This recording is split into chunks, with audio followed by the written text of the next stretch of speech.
Hello everybody, my name is Pandaxplorer and welcome back to my channel, and today I'm going to be making a video on the Jungle Empire team race. So let's take a look at the prizes here, and they're really different from the past races. If you're qualified and finish 16th to 20th place, you get yourself a Pandaxplorer, 5 Elementium and 500k food.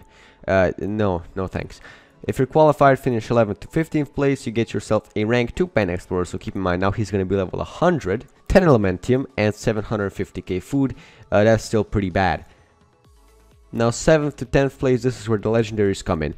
You get yourself a Kulkin, 20 Elementium and 1 million food. So that's a bit better, but then 4th to 6th place we have Obsidian, 30 Elementium and 2 million food. 2nd to 3rd is a Griffin, 40 Elementium and 3 million food. And on 1st place we have Montezuma, of course, who might even be ranked depending on how many laps you finish with. But besides that, you also get yourself a Griffin, so that's a 2nd legendary, and 60 Elementium. Now some people think, if Montezuma is ranked, Griffin is ranked as well. That's not actually true. No matter how many laps you get, your Griffin will stay rank 0. And that goes for all the other prizes as well. Only Montezuma will ever be ranked. So if you have a really tough race and you have 20 laps, you still finish 16th to 20th, you get yourself a Pandaxplorer. He's not going to be rank 3, but he's going to be rank 1 still. As it says here, complete as many laps as possible to increase Montezuma's rank, and only Montezuma's, no one else's.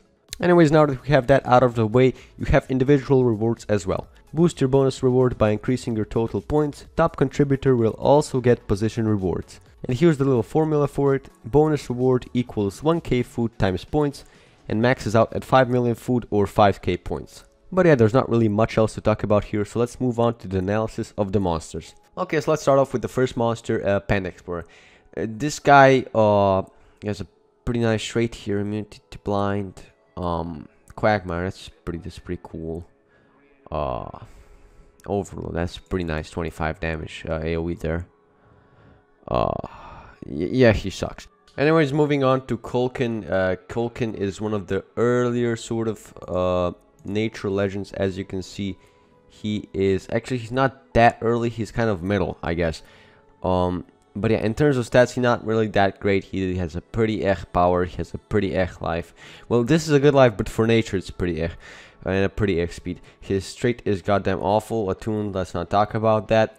In terms of skills, he does have a single poison here, which has a 2-turn cooldown. I don't understand why, but it does. He also has a 25% stamina refill to all allies, and the 30 damage special based AoE that also heals himself by 20%, and also costs a bunch of stamina. Then he has the classic nature, all targets healed by 30%, and another classic nature skill here, the AoE poison. And this is probably his coolest move here. It deals heavy special base damage and gains stamina regeneration. Kulkin sucks. That's all I'm gonna say. Kulkin is one of the worst nature legendary monsters. You want to try a bit harder than Kulkin, but not many players have him, to be fair, because he's so bad. So I guess that's okay from SP. I like what they're doing. I like what they're doing with the there's more kind of leagues. There's the Pandaxplorer, the ranked Pandaxplorer, Kulkin, and 3 more, which we're gonna talk about right now. Okay, next up is Obsidian, and in terms of stats, she has a pretty good power, a pretty life, a pretty bad life to be honest, and an okay speed, I suppose. Her trait is immunity to blind, which is an alright trait for her, I suppose, but that's only because she's from the light element. In terms of moves, she has a nice little combo she can do. She can first set up with power within, so gains double damage and precision, and may gain haste. After that, she can do blazing weakness, which flashbangs all targets and pretty much magnetizes them for the light element, so they take 50% more damage from light attacks. And finally, she can do slightless revolt, which deals low light damage to all enemies and may blind all targets. So after the double damage boost and the flashbang boost, this skill is going to be a 90 AoE. But still, for her to set up, it takes 3 turns. That's way too much. She also has this skill here, which is pretty good, 55 light based damage and removes own debuffs, as well as a 55 light based damage skill that also applies blind. Obsidian is an okay light attacker. There definitely is better ones out there. One that comes to mind immediately is Taiga, as well as Patreon and Globrush. They're just way better than her from any point of view, so if you have any of those guys, you won't need her at all. There is the triple light burst coming up though, so you could use her there You just give her all speed, or basically make sure she outspeeds your attacker, and then your attacker could just clean up house with a 45 damage light based AoE. You could use this for PvP as well, I suppose, but there are just so many better AoE setups.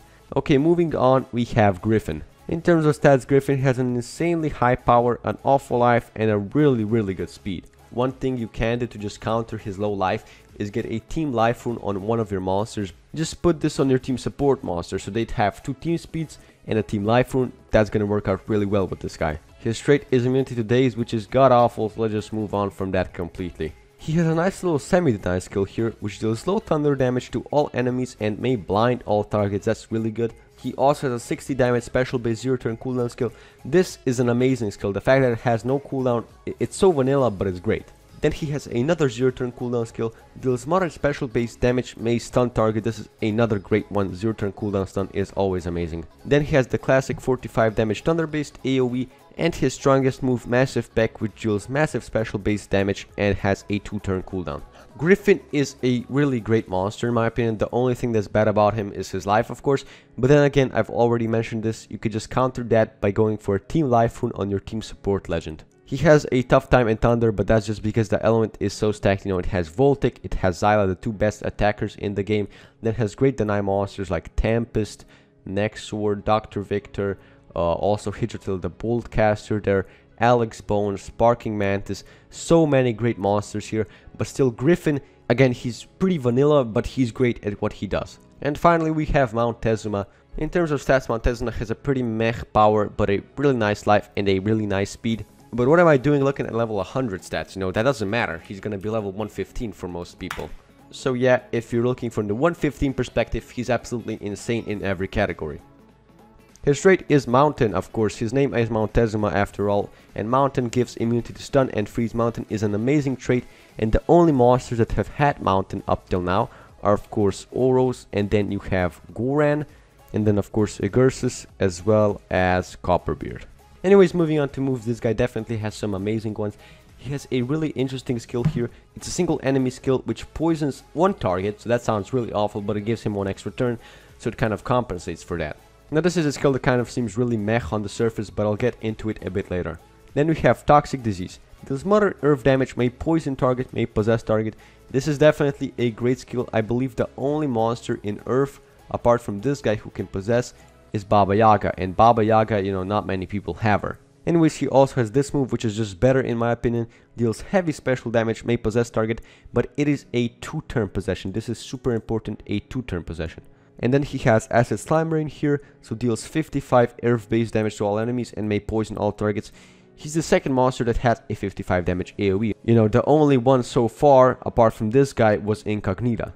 And then he has this skill here, which is just the best skill of them all. Activates all cooldowns on the enemy's skills. Activates all cooldowns of its own skills. So I know it says single enemy here, but I can pretty much guarantee you it's not. And that's because it says area here. It would say single otherwise. So he basically has a nerfed version of cooldowns activated. It does not use as much stamina, but it resets his own cooldown. So yeah, that's pretty rest in peace for him.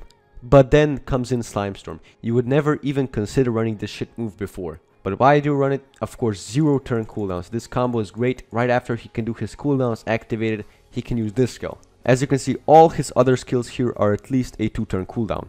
And now we come back to this skill, Fatigue Hit. So yeah, as I said before, on the surface, this skill doesn't seem anything special. It doesn't even seem good, to be honest. But then you take into account that this guy is an amazing defensive monster. You know, his trait is Mountain and he has amazing defensive moves. So what do you want this guy to do on defense? You obviously want him to go for Mountezuma Revenge. Now everyone knows that the AI of this game is completely awful, but still it does favor AoEs over single enemy skills. So if you were to run Mountezuma Revenge, Elder Curse, Fatigue Hit and Toxic Disease on defense, it would have a super high chance of picking this move. And even if it picks one of these 3, it might pick Fatigue Hit. You know, it's a 1 in 3 chance, and that's gonna give him an extra turn and another chance to use Mountezuma Revenge. So that's what I'm talking about. This is why this skill could be considered runnable.